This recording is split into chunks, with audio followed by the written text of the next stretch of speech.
Hello, everyone. I just want to welcome everyone to the global vigil for the wave of anti-Asian racism and incidents, including the tragedy in Atlanta recently. And I just want to start with acknowledging the land that we're on, the indigenous land that we're on. I'm streaming from San Antonio, Texas, which is originally known as Yanawana, home to the people of Kowaltikan, Somisek, Eshtokna, or Carrizo, or Comecrudo, and the Tonkawa peoples. And I'd also like to introduce Mary Young, or Mary Jung, who is also known as the chair of the San Francisco Democratic Party, Elizabeth or Lisa Liang, who is a actress, writer, and producer, and advocate of women of color. Alejandra Lopez, who is with the San Antonio Alliance of Teachers and Support Personnel. And Vivian Chang, with the Asian Pacific American Labor Alliance.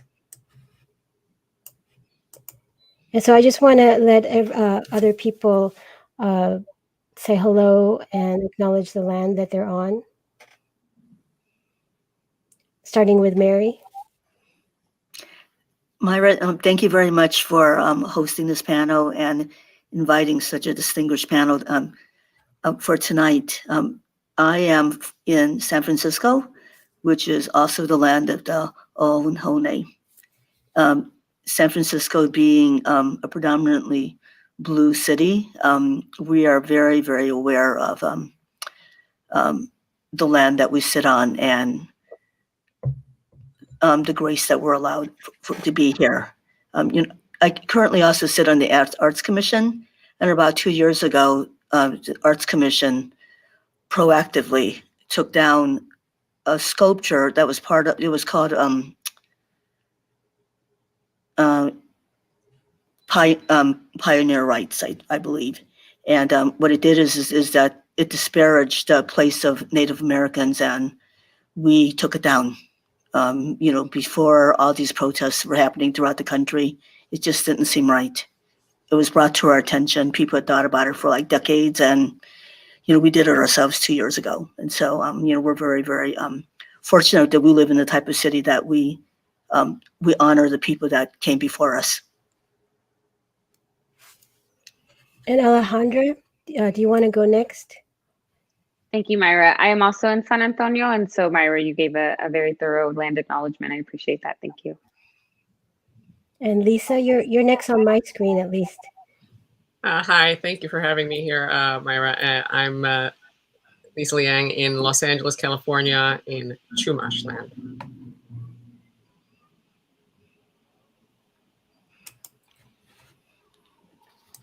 And I think Sorry, a year in and I'm like still muting and unmuting. But hi everyone, my name is Vivian Chang. I'm coming from Washington, D.C., which is Piscataway and Anacostan land. So thank you for inviting us to share. And before we start with our program, or go on with the rest of our program, we just want to take a moment of silence. As an organization, we will not yet release all the names because with the organizations we directly work with, that directly work with the victims and families of the victims in Atlanta, they said that not all the families are comfortable yet releasing all the names. So at this time, we just want to take a moment of silence for the unnamed.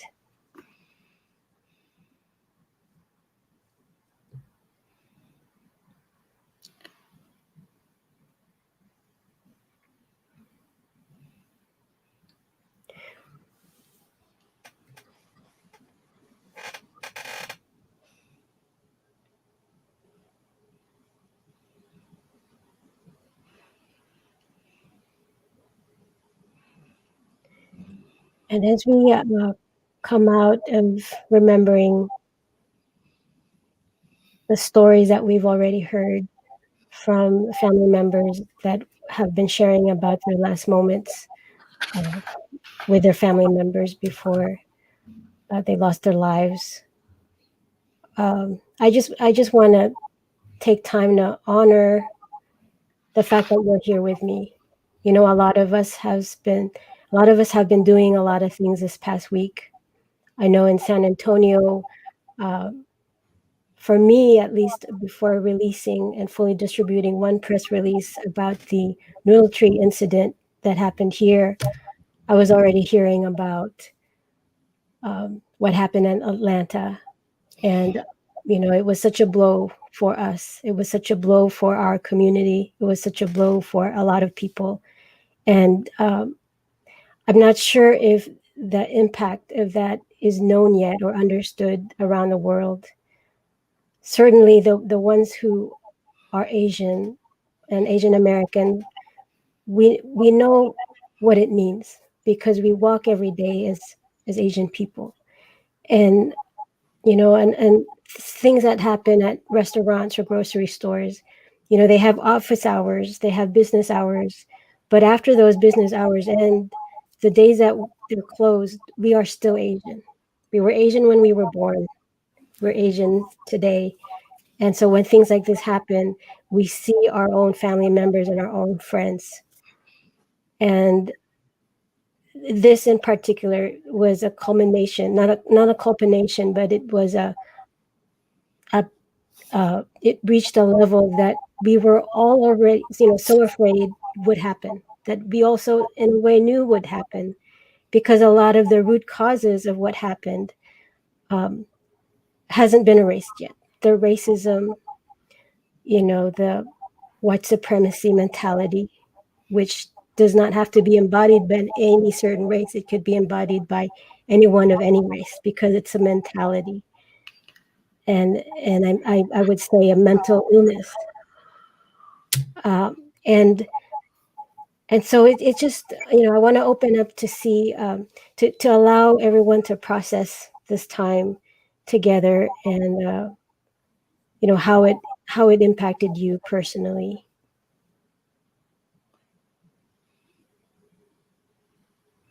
Starting with Mary. Well, sure. So, well, I mean, like for many of us, Atlanta was just a gut punch. So, you know, in San Francisco, our population is half Asian of some sort. And I think a lot of people, and myself included, up until very recently, thought, well, there's safety in numbers. There's so many of us. Nothing can happen to us because we are, you know, because there are so many. But the truth is that in some ways, it makes it easier for racists to find us. And so, and this started even before Trump took office, where for some reason it was every so often you'd see some terrible social media or newspaper article about an Asian senior citizen being mugged, you know, not robbed, you know, just being mugged for no reason at all. And then, you know, with Trump and his incendiary language, it just got worse. And, you know, every day leading up to the Atlanta shootings, we're hearing about it. And then the following day after Atlanta, while we were still processing it, you know, what shows up on our media feeds is a 76-year-old grandmother who was waiting at you know, across the street, and somebody just came up and just punched her in the face.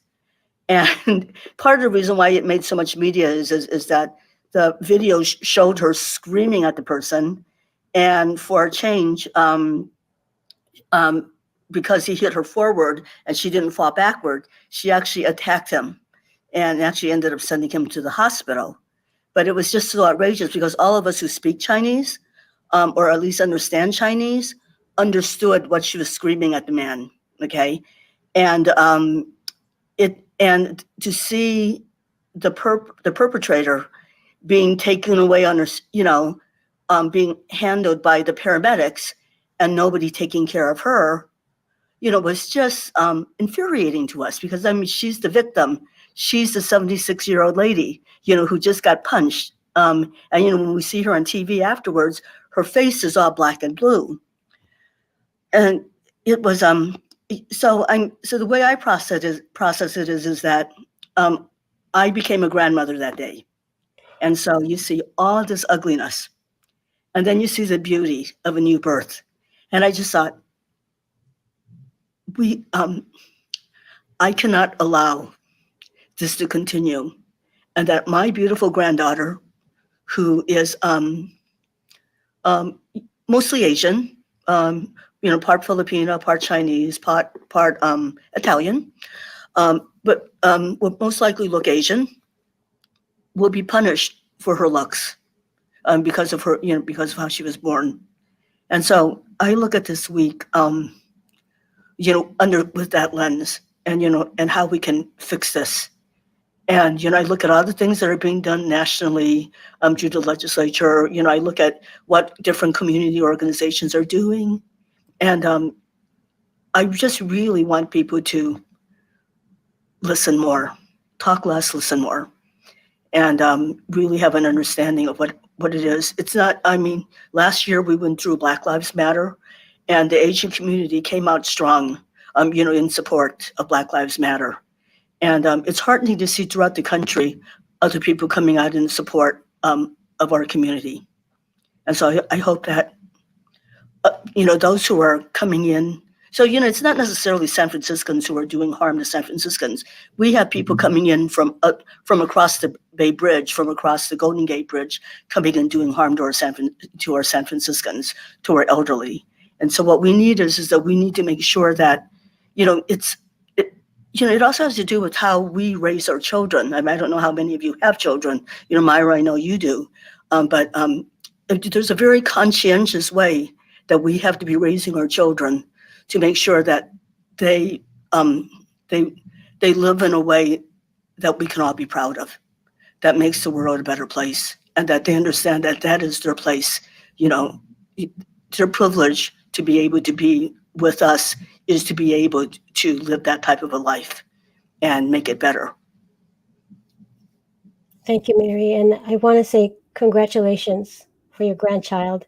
I know that when I first talked to Mary, just a few seconds before we were texting and made a phone call, there was like a little false alarm where we thought that maybe the baby would come at that time. And the timing of, your grandchild actually coming into the world, it's, this is all history, and Black Lives Matter isn't over.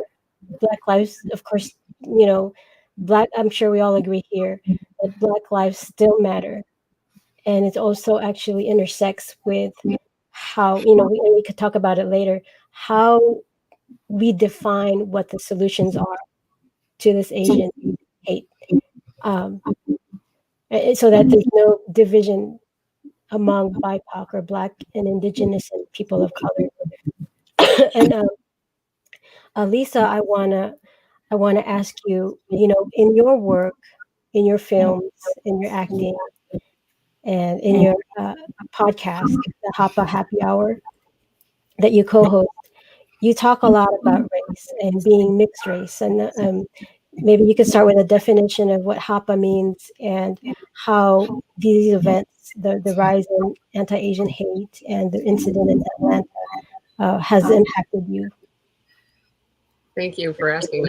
So Hapa is a Hawaiian word that can mean half or partial, and it was originally part of a term that was Hapa Haole, which was meant to be not a compliment for anyone who was half foreign, which usually meant half white.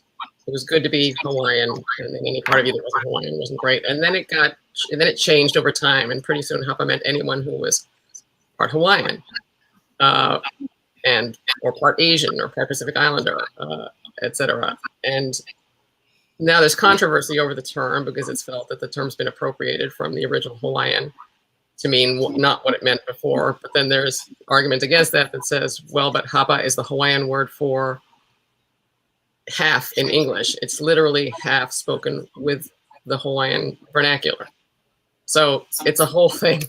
So we created this podcast called Hapa Happy Hour back in 2008 with my two co-hosts, and we do talk about the mixed race experience. And for me, what happened in Atlanta and all the anti-Asian and Pacific Islander hate and violence and hostility that has been coming affects me in terms of my fear for my friends and colleagues who are Asian, Pacific Islander, or partial, who bluntly put, look it, because it's the phenotype that makes them a target. And I, for the last 20 years or so, my looks have changed, apparently. And ever so many people have told me that I look white, and I have experienced white privilege because of that, because I'm treated quite differently from when I was growing up and was either asked what kind of Asian I was, and then over time it was, what are you? Literally, that was the question. So they knew I wasn't white. They just couldn't figure out what it was, and it made them uncomfortable. So now, because I'm apparently experiencing white privilege all the time, my fear is not for me. It is for my friends and colleagues. And it was a year ago for my father. My brother and I were terrified for my father, who's a Chinese Guatemalan and bluntly put looks more Asian than we do.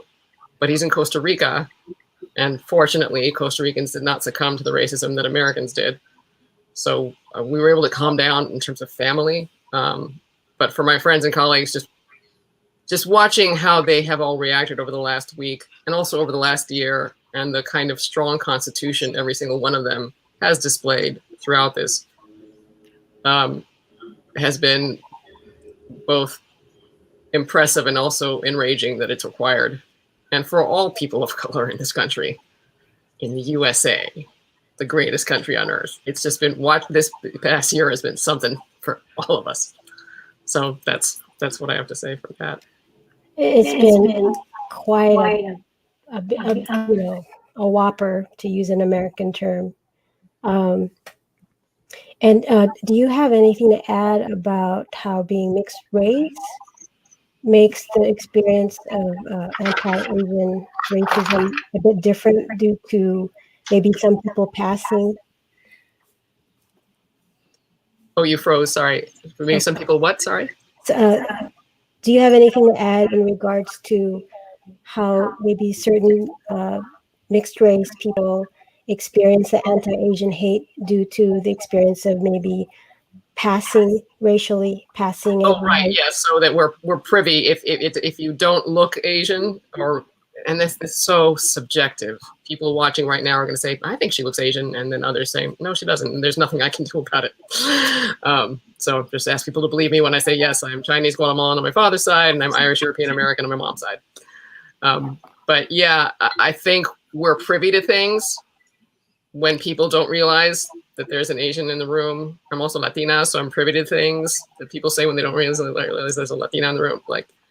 And that's then it's the burden of, is this the time? Do I say something? How do I say it? Who are these people? Sometimes it's extended family members. Sometimes it's, friends of a friend. Is this the moment? Do I really want to do this right now? And then how to do it. And every person of color has been through this 3 million times more than I have in other ways, because it's not so much that they're privy, is that the people just bluntly say things straight to your face, which also happened back when I did look more like a person of color. So in fact, what it is for as a person who has a white parent, because plenty of mixed race people are people of color entirely. So I can only speak about the kind of experience one has when you have European heritage. But it's just like, sometimes you can't tell. Are they saying this to me because is this anti-Asian thing that they're saying straight to my face because they know my last name is Liang and I look Asian to them, or are they saying it because they think I'm going to take their side? So that's the weirdness of the being multiracial. And the conversations that happen from this day forward plays a big role in any sort of change. I know that I heard from an old college friend that she had a faculty meeting and nobody talked about what happened in Atlanta. Nobody. So I hope everyone listening here today will consider how you're being viewed when you don't take this seriously, how you're being considered and understood when words are said like, oh, this has nothing to do with racism,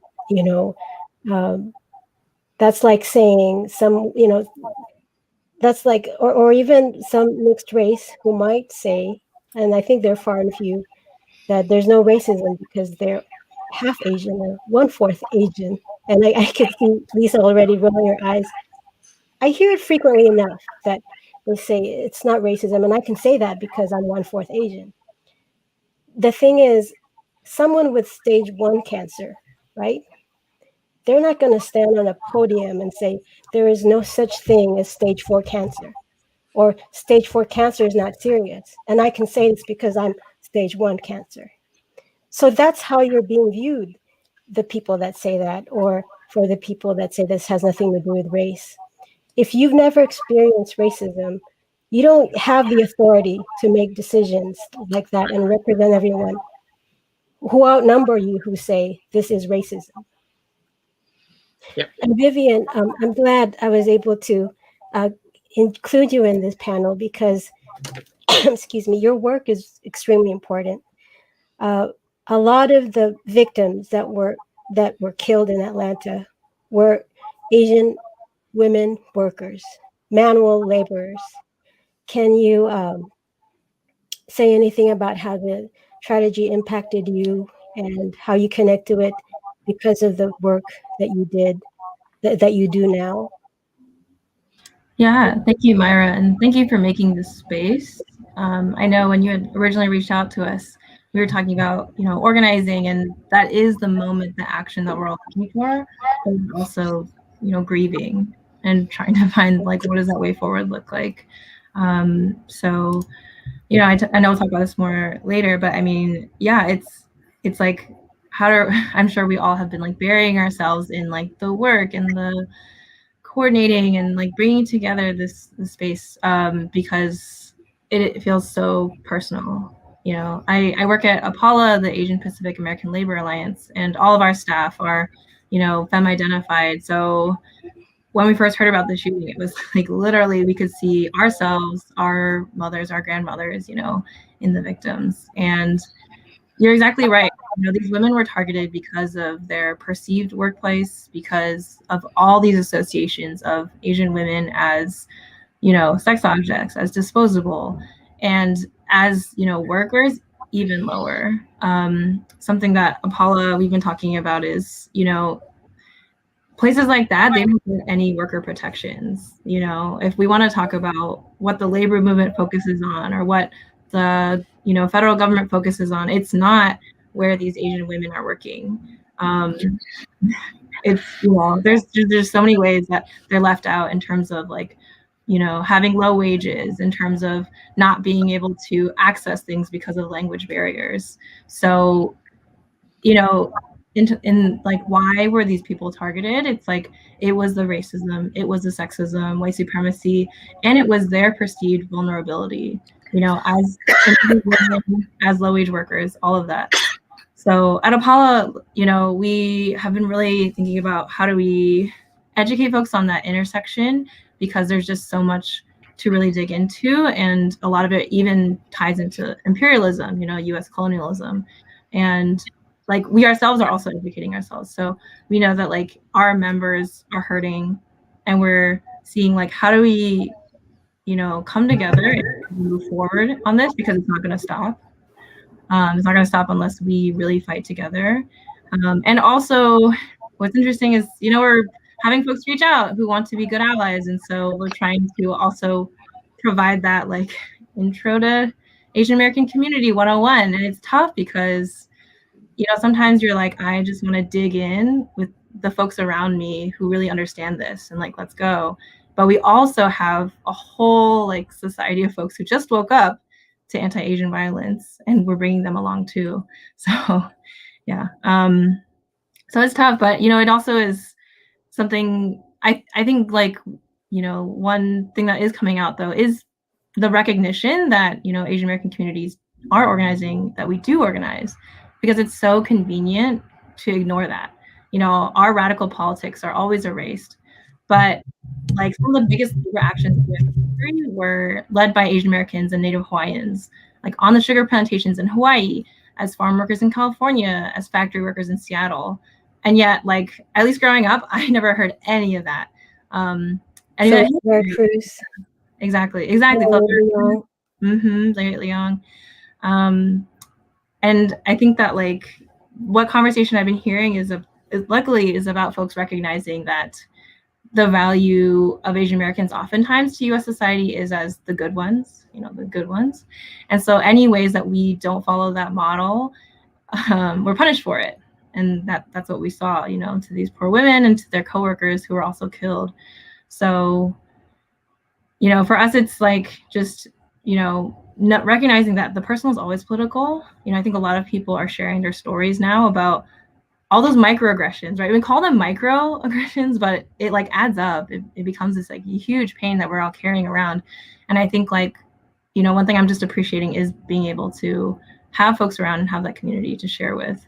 So, this is, to answer your question in short, like this was the work we were already doing, and now it has even more like urgency, even more audience. And I think it'll be, really interesting to see where it goes. Yeah, thank you for sharing that perspective. You touched on how I would say a lot of media coverage, a lot of entertainment, a lot of conversations are dominated by the Asian model minority. When if you study history, you study our history, the Asian model minority was created for us to be complacent, even though we still experience racism. We still experience racism in immigration, applications for citizenship, being recognized as an American. We have a long history of that, and I believe PBS just recently made the series Asian Americans, which is a 4 or 5 part series of our history here in the U.S., free for viewing again, which I really appreciate, because I believe we all need to learn that no matter how long no matter what generation we are, that history is relevant for Asian Americans, and especially today, because what happened in Atlanta should not be isolated from the rest of history, from the Jim Crow style lynchings of Asians, from mobs of hundreds of men attacking Chinese Americans and killing them, from the history of Executive Order 9066 that incarcerated 120,000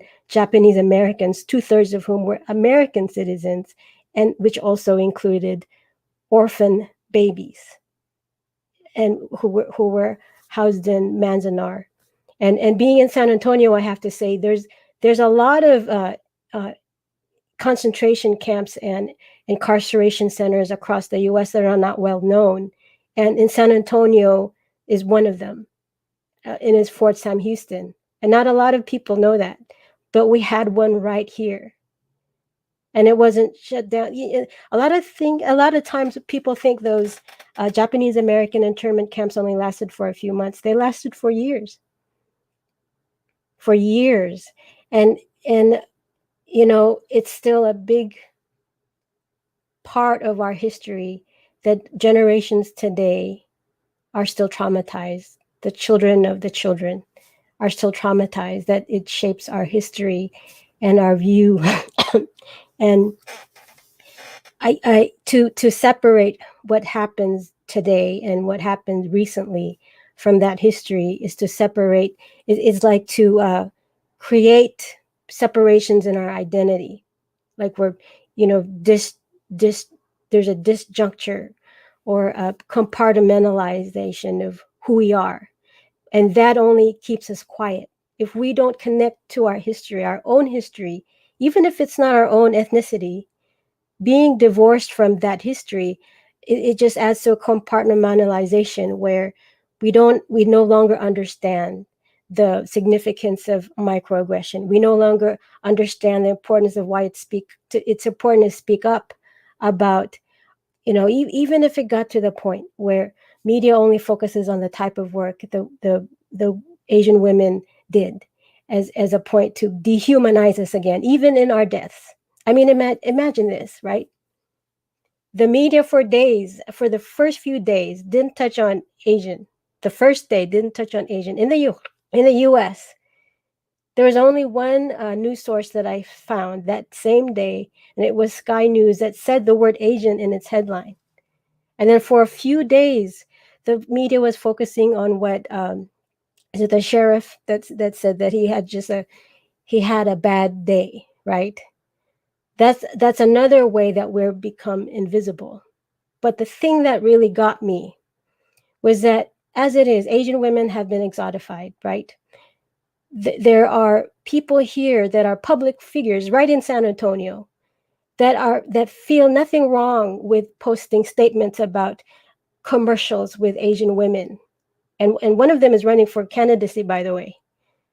And I'm calling it out because I'm tired of being silent. I won't name names, but he felt free to think it was a funny comment to make on a public Facebook post that, he's viewing a commercial with an Asian female character in it and it feels like, something X-rated is about to happen just because an Asian woman is in there.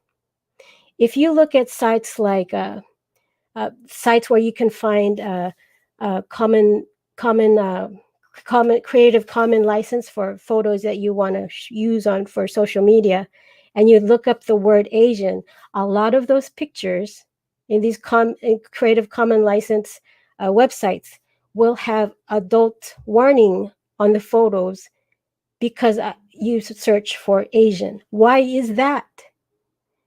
That's a symptom of a big problem of the level of how exotified and hypersexualized, which really means we're minimized and dehumanized down to just a sexual object for entertainment for men with a fetish.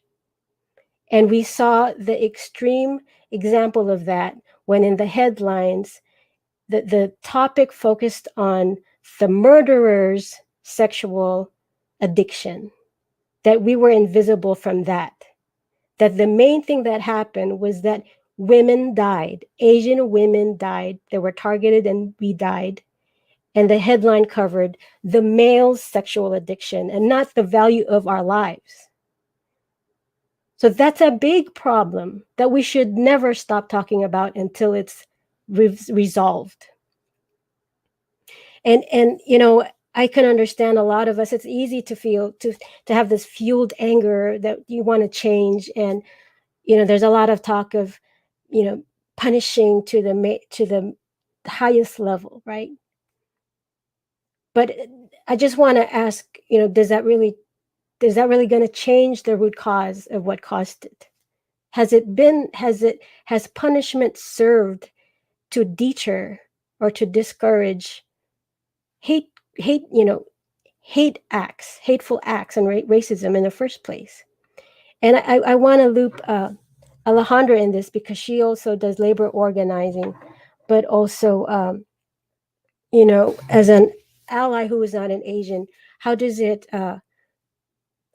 affect you personally to see all these events come out and the community's response and what the community sees as a solution? Thank you, Myra. And I first just want to say what an honor it is to be in the space with y'all, and want to, just recognize the trauma that the Asian American Pacific Islander community is experiencing now, and how challenging it is to for us all to collectively go through the trauma of white supremacy repeatedly, right? Because I know as a fellow woman of color whose own community has experienced the violence of white supremacy through terrorist acts. I know that when one of us is hurt, it reverberates across all of our communities. And so I just want to thank you for the privilege of being in the space with y'all. My work as an educator, I'm the president of an education union in San Antonio, is really at the intersection of education and labor. And so when I think about the question of what this means for, the work that we do in our union, it's to really highlight the fact that white supremacy is ever present, right? In the middle of Texas, our education system is completely built on the notion of white supremacy. If you're an educator, you only have to look at our state standards, particularly in the social studies area, to see white supremacist language and ideology permeate. And this, has a profound effect on our education system. And it means that we are essentially teaching white supremacist ideology from an incredibly young age. I know as a second grade teacher, right, as I look through the historical figures that, they require me to teach, it is, really challenging to, think about how I can dispel the notion that these people, these, largely white men who had incredibly racist, violent, histories, are worth even a mention in the history that I want to give to my students. And so some of the work that our union does, because we do serve a district that is 98% students of color, is really push to create trainings for our educators, so our educators can implement a culturally relevant, culturally sustaining pedagogy in their classrooms. And this hits on a number of points that I think can really have a transformational effect on how young people are taught not only about their own identity, but the identity of others, right? And really build that critical consciousness. And some of the real underpinnings of the trainings that we do is to not only explore your own identity and feel pride in your own identity, which unfortunately as BIPOC people, has been absent from our education system. I know growing up, I did not have a curriculum that reflected my community or the Black community or the Asian American community, right? And as an educator, I can tell you the tremendous impact that you see in your students when you simply offer them something that affirms that their community is that they are proud of, right? And then going further, right, to really affirm the identities of others. One of the roots of white supremacy, right, is that, we villainize and, scapegoat, other communities. And like you said, so poignantly in the beginning, Myra, right? Like the manifestation of white supremacy can come from, people of color as well. And I think that's something in Texas that we really grapple with as I, speak to other brown people who, support President Trump, for example. And so in education, we can really push to affirm the identities of others and promote solidarity between members of marginalized communities. And that can really, happen in a powerful way through the stories that we present, to our children and the histories that we give them. I think it's very relevant, right, that both Vivian and Myra spoke about, the histories that we are not taught. And I know I experienced that firsthand, never being taught my own history until I got to college, which was actually in the Bay Area, right? And I remember the sense of betrayal that I felt that the teachers in my life who I had trusted never taught me the history of my own people, let alone the history of other marginalized groups.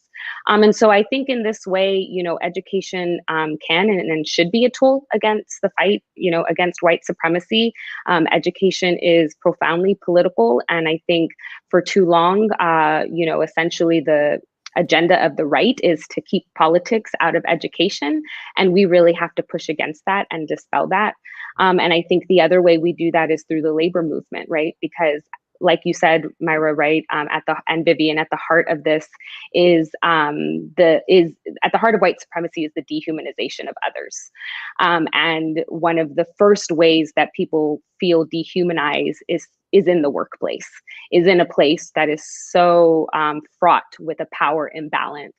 And especially in, the most anti-worker, anti-union country, and being in Texas, being one of the most anti-worker states in an anti-worker country, I can tell you that first and foremost, labor organizing is about the fight for dignity and respect. And so, you know, I feel like through education, through the work we do in education and through the labor movement, we can build up the tools and the tactics that we need to fight against white supremacy. And I think it's really important to talk about that, the role of education as children and youth and the daily jobs that people are in. I think a lot of times when people listen to advocates, like all of us here, for, you know, the rights of Asian Americans or the rights of women, people think, well, I can't be like that. I'm not that, you know. And I think Mary Jung has something to say about, you know, in a little bit about how what it was like to organize as the only Asian American, you know, in 905 at the time. But I just want to touch on first about how the daily life of someone and that connection between someone who's outspoken. I think there's a lot of space in there where we could all just simply be ourselves and connect with one another. And you know, I was at a peace vigil just yesterday, and I said something completely different from what I wanted to say. I wanted to talk about my own opinions about where solutions should go, what directions. But I looked in the audience and I realized we won't always agree on anything, but there are central foundations that are central core to being a human being that we would naturally agree with only if we share our stories. And so there's a lot of gap that's created when there's a lot of missing stories in education. And I know the Texas Board of Education sometimes omits things, right?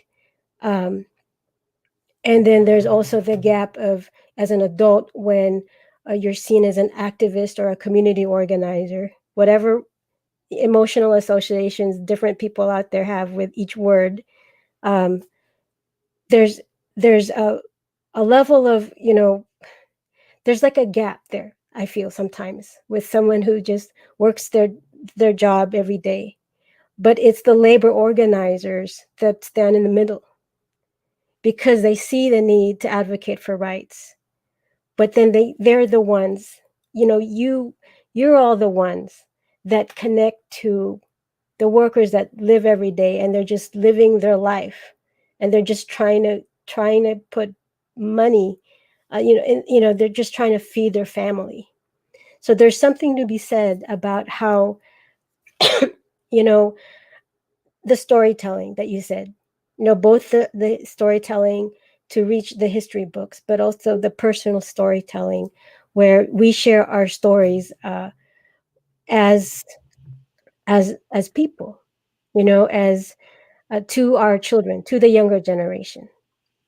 And so, Mary, because you're recently now a grandmother, and you know, I want to ask you, like, how was it being the only Asian American organizing for women's rights back in the day, and how did it impact you? Told me about a conversation you had with your mother one time, and how does that play into the vision you have about your you know, your children and your grandchildren now that you have a new grandchild? So when we were organizing back in the 70s, so I was really young back then. I started when I was 20. I mean, I took time off. Instead of going to college, I decided that I'd rather go volunteer in a political campaign. It was 1972, and people were very excited about George McGovern. And I just thought volunteering on that, ending the Vietnam War, universal health care, which much more important or much more interesting than what I was about to do, which was get on the bus and go to college. So that started my political organizing. So I started organizing with Cleveland Women Working, which is which fell eventually under the umbrella of 9 to 5. What the movie is named after. probably when I was like 21 years old, about 20. And then I was hired when I was about 22 years old. And, at the time, there were not very many Asians in Cleveland, Ohio, but there were a lot of African Americans, there were a lot of Puerto Ricans. And I just kind of felt that minorities, as we were called back then, all kind of like fell into that same category. And that organizing women, organizing minorities just went hand in hand. At the time, women and minorities were relegated to the lowest paying jobs. And you couldn't organize one without organizing the other. And so, one of the things that was very distinctive about the working women's movement, in the 70s is that we really made it a point to make our organizations as diverse as possible, and also to make sure that the different people work together. So if you had a co-chair who was an older woman, you would make sure that they were paired with someone who was significantly younger, okay? Or you would try to. If you had a co-chair that was white, you would make sure that they were working with an African-American person, just to make sure that people were able to learn from each other and, hear each other's stories, because it's when we work together, when we get to know each other, that we become, that we recognize the faces, we recognize the commonalities and the humanity between all of us. And I really do believe that led to the successes that we have. I know when you look at the movie, people were very depressed that they lost that organizing drive. And I remember the day that they lost and they realized that they lost, and it was just really, really heartbreaking. But 20 years later, I was working in the mayor's office, and a lot of our staff were from SEIU. And I looked at them and I just kind of thought, so, Service Employees International Union. And so I looked at them and I just kind of thought, this is the fruit of all the work that we did back in the 70s, and that we might feel that we didn't succeed on that organizing drive, but everything that we did leading up to it led to where we are today, and being able to organize women office workers, and women having such such strong contracts in our city government. And so, I just really appreciate the work that labor has done to continue that. And, whether it's under, 9 to 5 or SEIU or any of the other labor unions, labor and organizing is how we get ahead. It is how we get protected. And, people come in, I've done a number of these types of programs, and people will call in and they will have problems still. And it's like problems that, we were dealing with back in the 70s and 80s and 90s. And it's true, a lot of those problems still exist, but they wouldn't exist if we had a stronger labor movement, in the United States right now. But, a lot of people have tried to tear it down, and we can't let them. We have to continue the fight. And, in terms of a diversity, I think that it's really important that, I saw that someone had asked how I felt being one of the few Asian leaders in San Francisco in the Democratic Party. And it's a little bit frustrating. It was frustrating back then, right? But the thing is that the door gets open for you. Someone opened that door for me.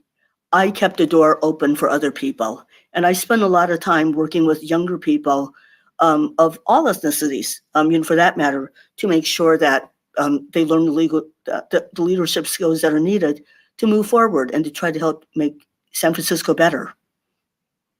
It's a lot of work, but it's fun and it's rewarding. And, I can look back and, and know that I did something specific that helped. And, my fear right now is that this country has taken such an ugly turn that we really need to right this ship. I mean, I do not want my granddaughter being teased on her way to school like I was 60 years ago.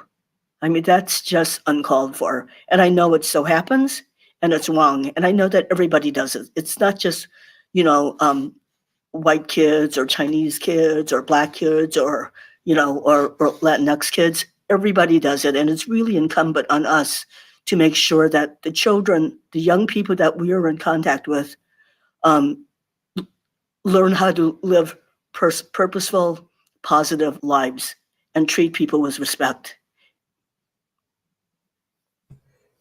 I like the generational perspective you have. Do I have an echo still?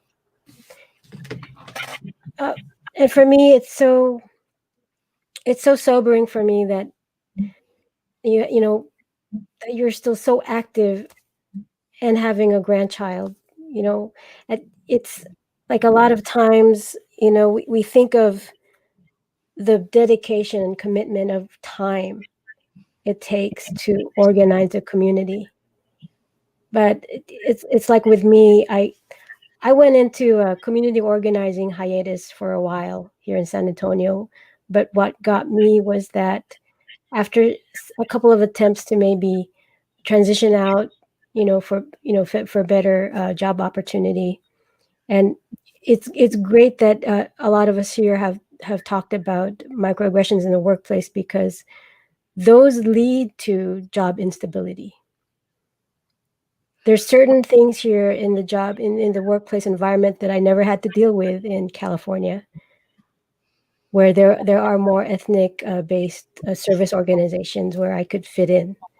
And they'll make you feel like it's just your personality and not your professional skills, because again, in the workplace sometimes we're invisible, and so our professional contributions and capacities are also invisible, and we're minimized down to whatever they'll say you are, and focus it on being you personally, even though they haven't really spent a day with you.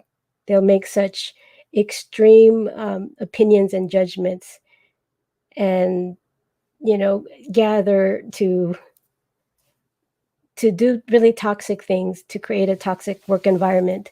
And not enough people are talking about that. Not enough Asian Americans are talking about that.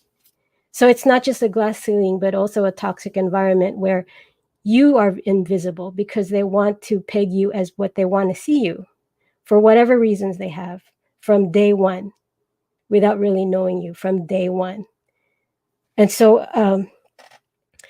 I just want to say I really want to appreciate I really appreciate all the work you're doing. Lisa, do you want to share about uh, how differently you'll do any of your work from this point forward because of the recent attacks and the intensity of anti-Asian hate in this country? I don't know. I feel like it's just going to be the continuation of what's been going on ever since I had any kind of platform, which is speaking up for Asian and Pacific Islanders and Americans, Latinx people, particularly with what's been happening at the border for the last 4 years, and Black Lives Matter, and just trying to figure out, as we all are all the time, how much more of a platform am I going to give this issue before I give it, because everything's coming up all the time. Something's going to happen next week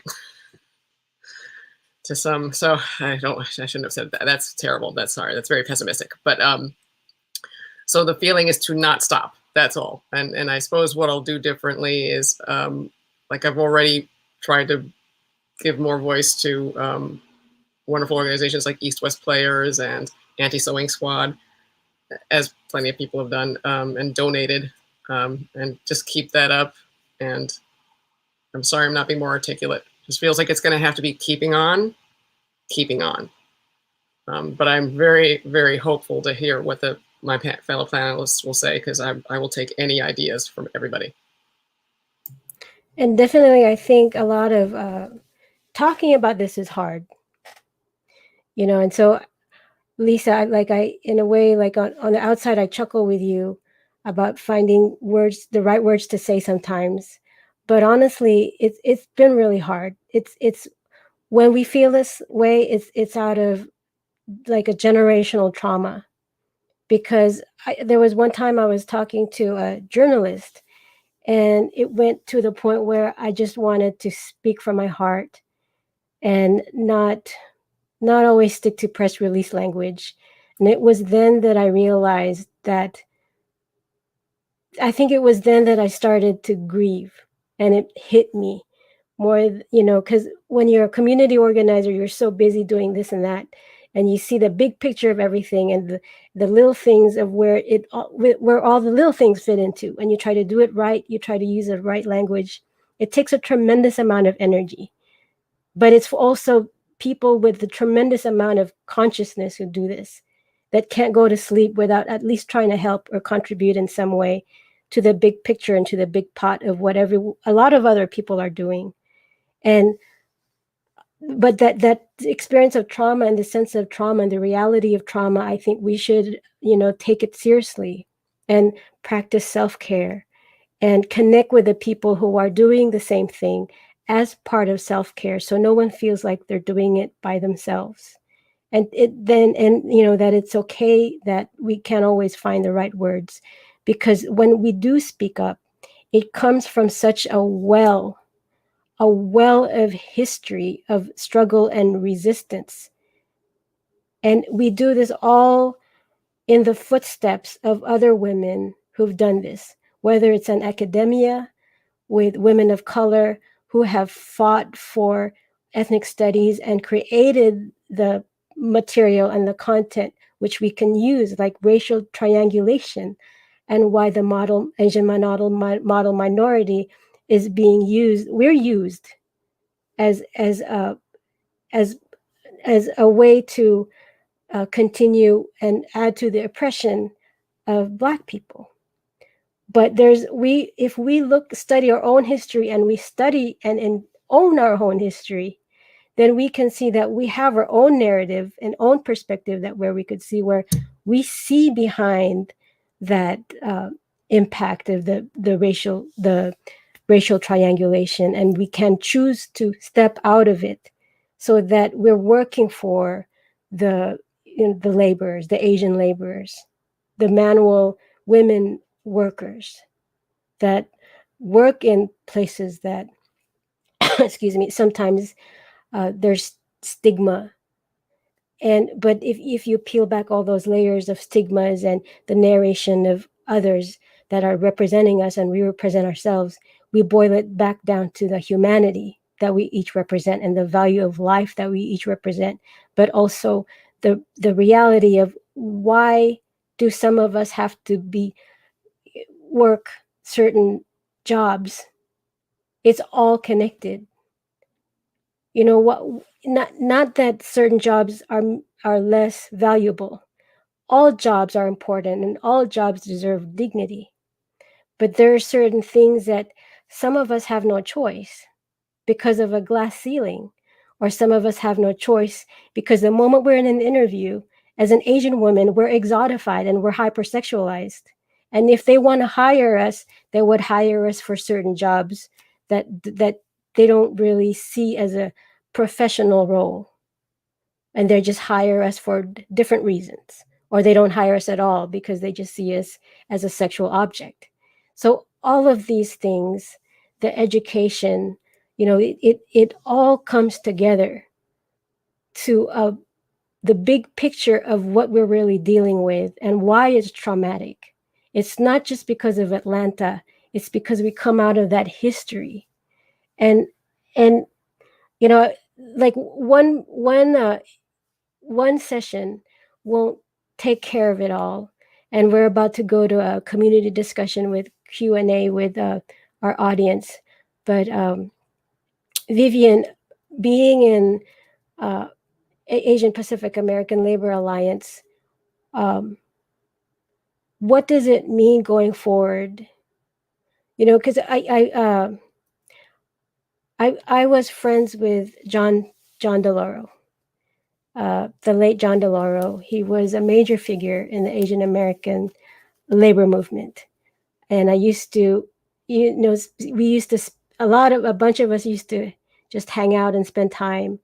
So for me, I saw him as a personal friend, but also, years later, he was able to accomplish a lot more for the labor movement.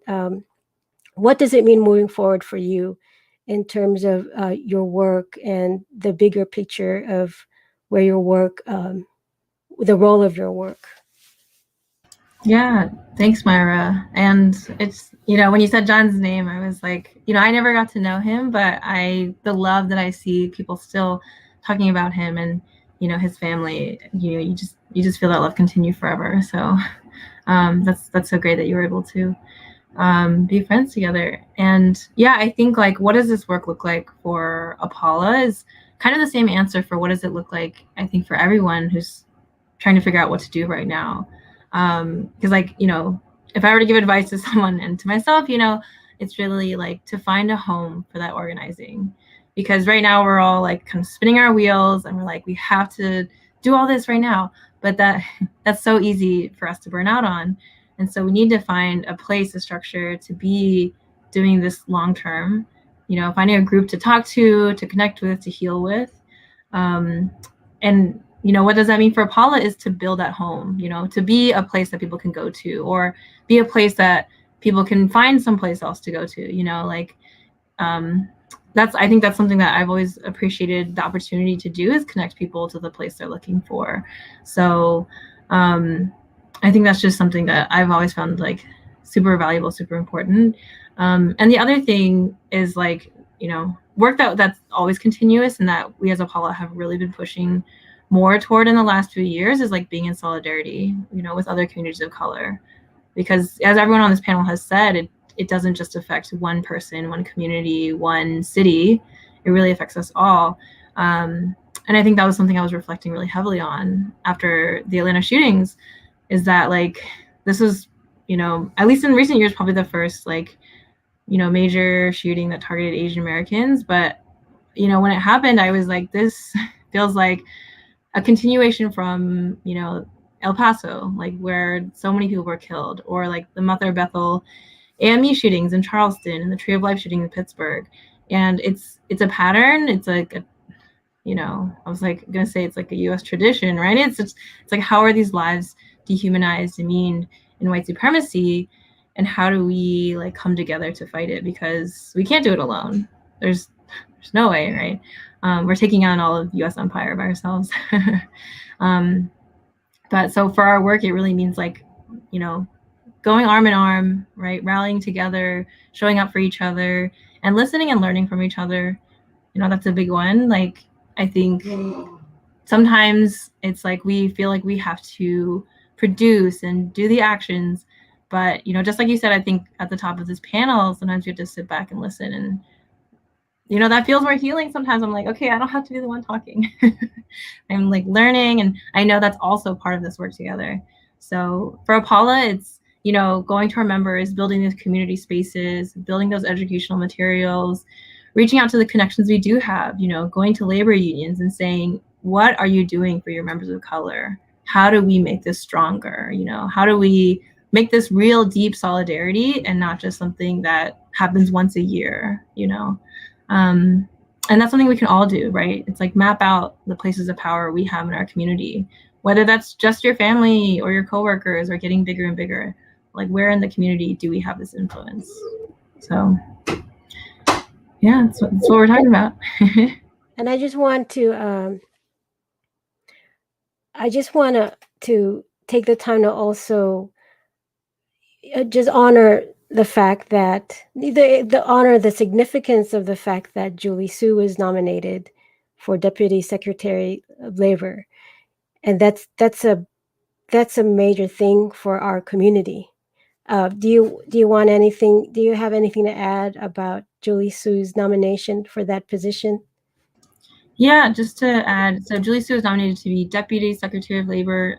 She's coming from the California Labor Federation. So, it's really about what does this material change look like for everyone in our day-to-day lives. Like, representation is important to getting us to the people who are going to understand and make policy change. It doesn't just stop at who does it look like, it's what are they committed to, who do they listen to, what do they understand. And so that's something I think that we really appreciate about Julie Su's nomination, is that she comes from working really directly with exploited workers, right? Having this view that like work is not about, just like clocking in, clocking out. It's really about the dignity of work, people having work-life balance, not being exploited, whether it's as immigrants on visas, whether it's gig workers, whether it's just like people facing harassment in the workplace. It's just so important to have someone who understands all those working conditions in a place of power like that. I had the privilege of attending a lot of the rallies that she organized for the Jessica McClintock campaign back then, and John DeLauro with his usual trademark attire, and it was just such a privilege to be part of that history. And I remember attending a local or a historical overview of Asian American history organized by the University of Texas in Austin's Asian American Studies, and they talked about the '90s movement, and how a lot of the garment workers industry started at that time, or it reached a lot of visibility at that time, and I just remember listening to that part of the session, and I'm like, those were my friends. And it's just, for me, that brings everything to reality, that everything, the people, the youth that are watching us today, we're going to open the doors and hold the doors open for you. Just, we got to connect. Anyone listening out there, we have to connect. And whatever we do today is a history that we leave behind the youth of tomorrow. Whatever we do today will be what will be in the historical overviews of Asian American history that the youth will be listening and watching tomorrow. So I just, everything that I do, I think of it that way. It's like, if I don't speak up now, what history are we handing down if there's no history to hand down? The only reason why I know it's wrong is because the things that I experience aren't isolated. There's a pattern. Discrimination, proving discrimination, recognizing something as discrimination and racism relies on a pattern and a history.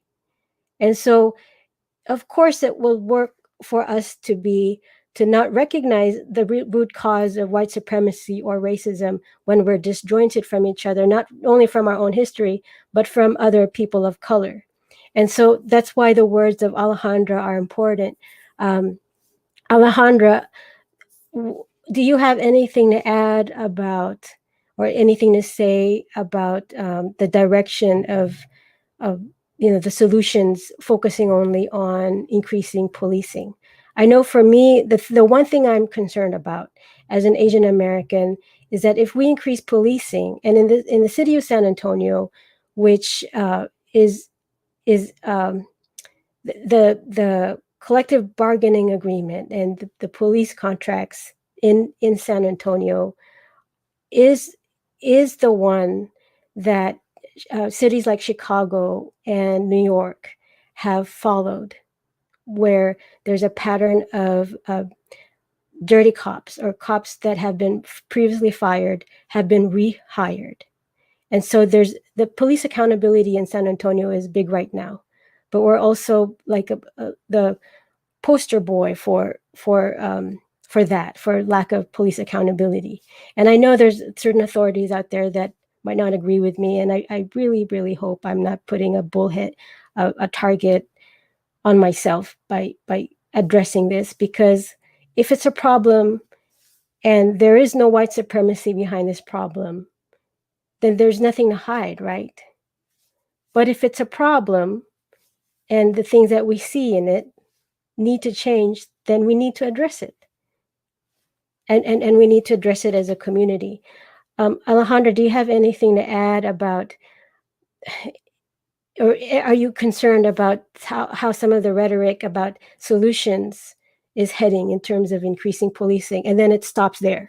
There's no, for me, I'd rather see funding for programs, more community-centered support and advocacy, because they're more long-term and they address the root of things. Education, like what you said, educating the youth through schools, and just continuing education amongst ourselves in our conversations and our stories. do you want to say anything about the solution to anti-Asian hate or any racism against the Black and Indigenous and people of color if it only rests on increased policing? Yeah, thank you, Myra. I think that is an incredibly overdue conversation for our communities. I think particularly having grown up in San Antonio, which is, a majority people of color city, as we talked about before, we see the internalization of white supremacy and those manifestations in rhetoric that sees policing as the only way to address so many issues that our communities, experience. And so I do think it is a long overdue conversation in many of the spaces that we organize in. And I think, for me, when it comes down to the conversation here in San Antonio, I do think that it is a conversation about priorities, and it is a conversation about where we want to invest. And as we saw over the summer, an incredible outpouring of community organizing centered on a conversation around what are our priorities as a community. Why are we relying on, the police to address so many, concerns that we have that we know not only from our own lived experience, but also from a tremendous amount of research that shows that police don't actually help solve any of these issues, right? And so I think that's where the conversation about resources, budgets, where we put those resources is really important. And I agree with you, Myra. I mean, what we should really be looking at is how do we get to the root cause of the issues that our communities are experiencing and address them. And what we are going to see is the way we address them is through investment in our education system, investment in housing, right? We know that so many kind of, issues that we see on the surface level, when you get down to it, are about access to housing, access to healthcare, right? Which we are in the middle of Texas, like one of the most un- and underinsured states in the country, access to mental health services, access to food, right? These are issues that we definitely have the resources to tackle in, the richest country in the world. And it's a lack of political will, basically. And I know I, for one, am, really exhausted of this scarcity mindset, right? That we cannot address, the issues that we face because of a lack of resources, because I know that that's just not true. It's not true at the local level, it's not true at the state level, and it's certainly not true at the federal level.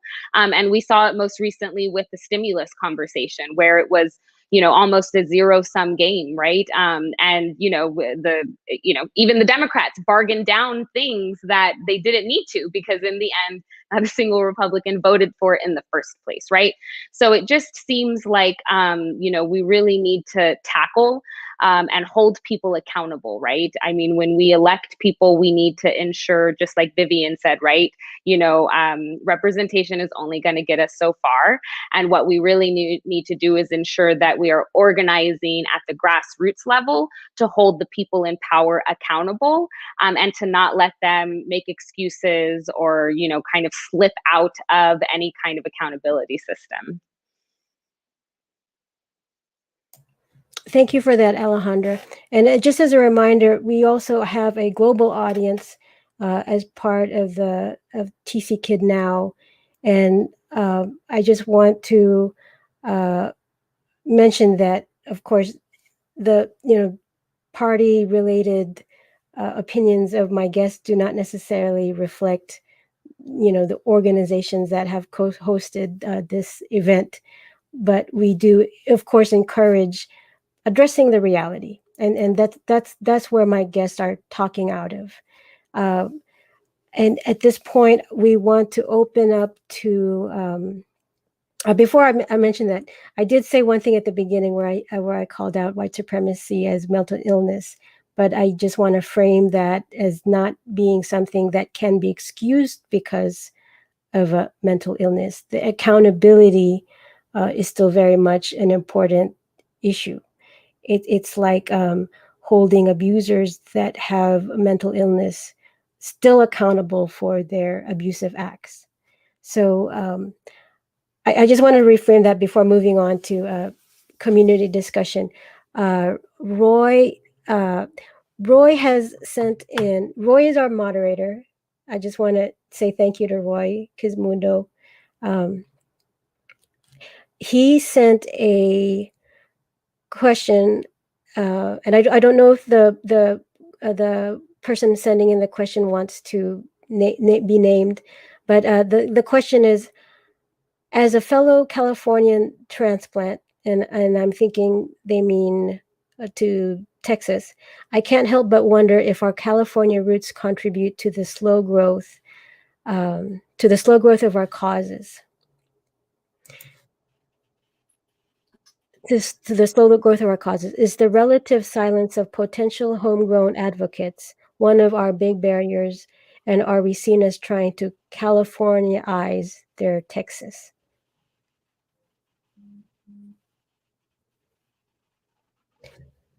I think Alejandra, you could answer that because you're in San Antonio or in Texas.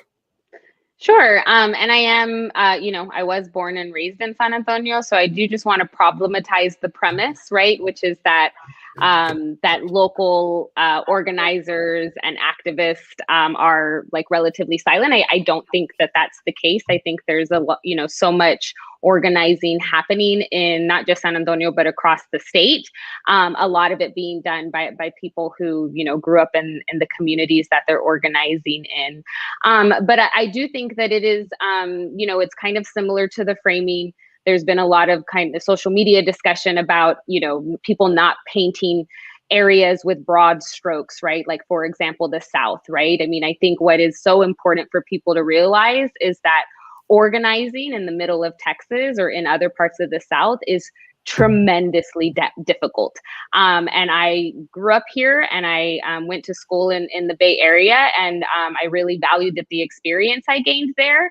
But coming back to Texas, like, this is very much the front lines in so many ways, because our communities are under such violent attacks at every single turn, in our workplaces, at our local and state government, even in quote unquote progressive cities like San Antonio, right? We are still in the middle of a state that is anti-people of color, anti-immigrant, anti-women, anti-worker. And so, I think we have to remember that the dominant narrative out there about what Texas is really doesn't shine a light on how challenging the work here is. And there is so many people doing incredible work all across the state, in various different areas, and a lot of inter-movement work happening as well, being done by people who may be from here, maybe not from here, but are definitely invested in, organizing and fighting like hell for a Texas that values, working class people and people of color. And it's interesting how sometimes there's parallels between Hispanics or Latinos, and I'm not sure what term you'd prefer to use, and Asian Americans in terms of that issue with model minority, where we try to pass as white, or vote the right way, vote more conservatively, even on issues that might affect more people of color than others, as a pass.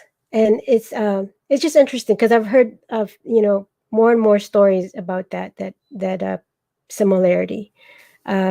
There's another question to Mary Jung. Mary, even living in San Francisco, that was an older question. Another Mary, hold on. I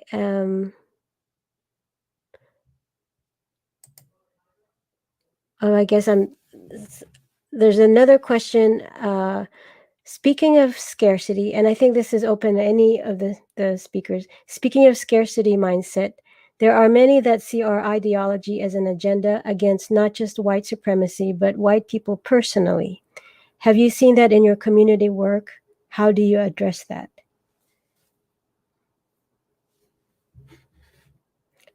So I guess I'm seeing like there's a theme in this question of speaking against white supremacy on the micro versus macro level. And I'll repeat the question. Speaking of scarcity mindset, there are many that see our ideology as an agenda against not just white supremacy, but white people personally. Have you seen that in your community work? How do you address that?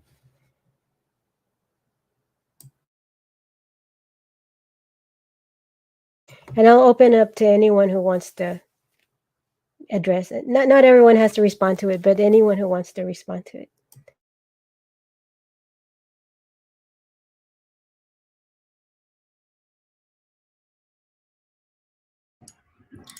I've seen this a little bit, not so much in community work because we focus, more on API workers, but I think I have seen it in terms of like, oftentimes we're raised with all these mythologies of the United States.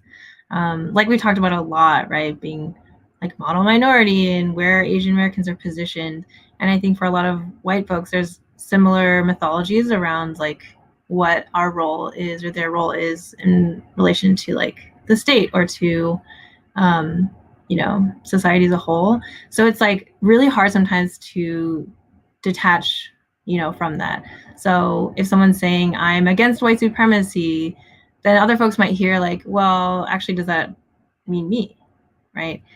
Because we're not used to talking about those terms. For a lot of people, the first time they heard the word white supremacy was probably last summer, And so we're having this conversation at all different levels, and people are coming at it from all different places. And I think that might be, I think, what the questioner is getting at, is that for a lot of folks, it's like we have to really approach it in a different way. It's like, knowing that we can't all just start at this level if we're not all like there. So, recognizing, and I say this really because I've seen it in my community as well. When folks talk about like, hey, we have to end the model minority myth, there are Asian Americans who say that works for me.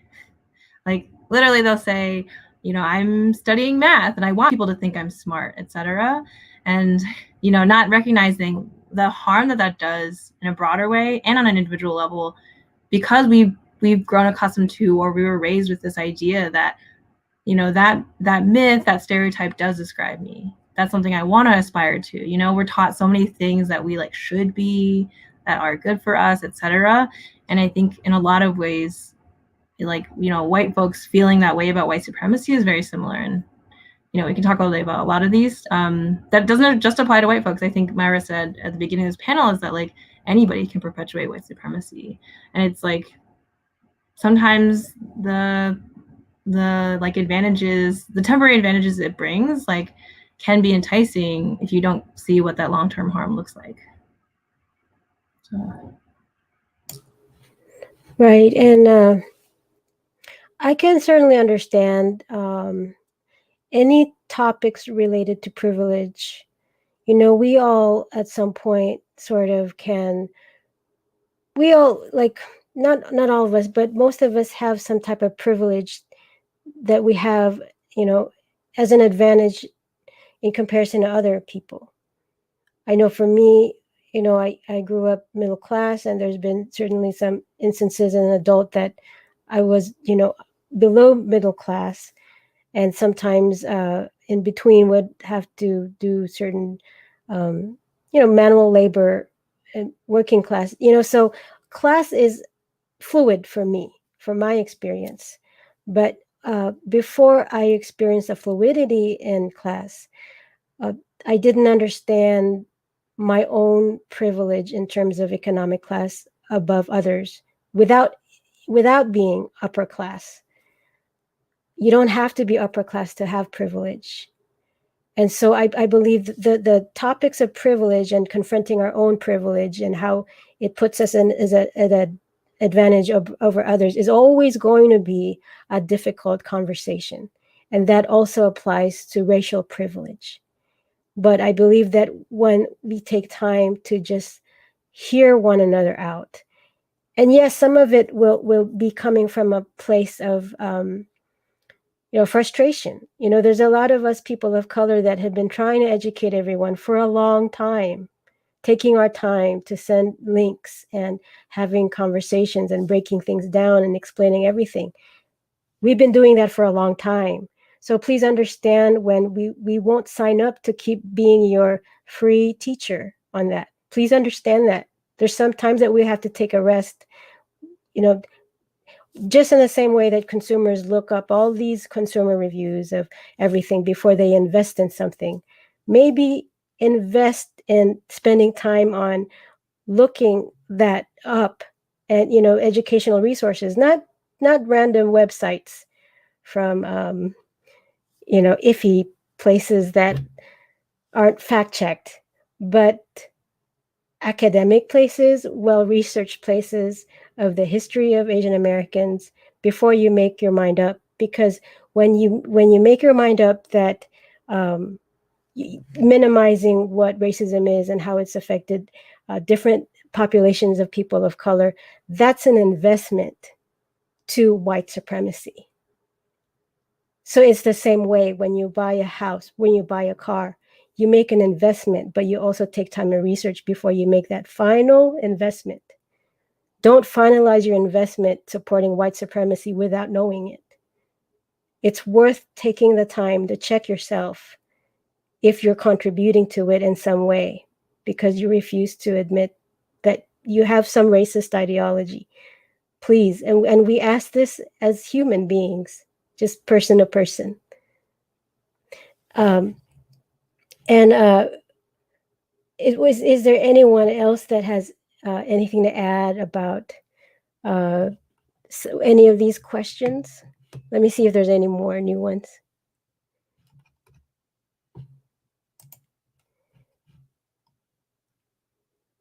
Well, so far, that's what we have in terms of questions. That's a good one, though. I think a lot of people get hurt when people confront racism. That's a big one. That's a big question. Does anyone want to share anything about helpful ways that they've addressed that in the past one-on-one? Myra, I just want to say thank you very much for hosting this today. I mean, this has just been really enlightening, and I've learned so much from all the panelists, and listening to the different perspectives, and and seeing the questions and making me think about what's going on in a really different way. I think that for me, I think it's maybe just living with a little bit more mindfulness of what's going around, making sure that the people that I'm working with or interacting with children are teaching their children well. And it's not really for me to say how people should be raising their children, right?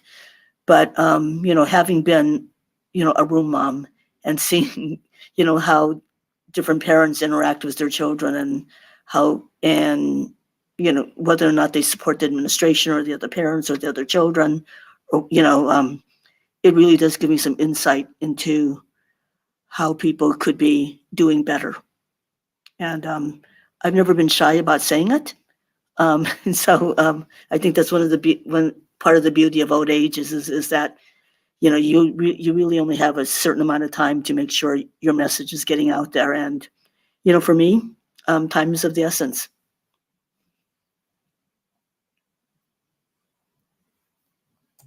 Thank you for those words, Mary. But for me, I also just want to take time to just appreciate you all. For me, this is part of history. And for me, this is significant. It might be just, a couple hours, on social media, but our voices are significant. And that's really how knowing our history works. It's someone said something and it was recorded and it was connected to other similar stories, and it is documented. And that's why when we attend sessions about Asian American history, that's how we know something happened, and it's not just part of our imagination or something that may or may not have happened. And so I just really appreciate this participation that everyone has taken the time to be part of, because this is what making history looks like. This is what leaving something behind looks like. It looks like sharing our stories. It looks like coming together and finding the connections between our stories. And it looks like making the connection from our stories for the future generation. That's what history is.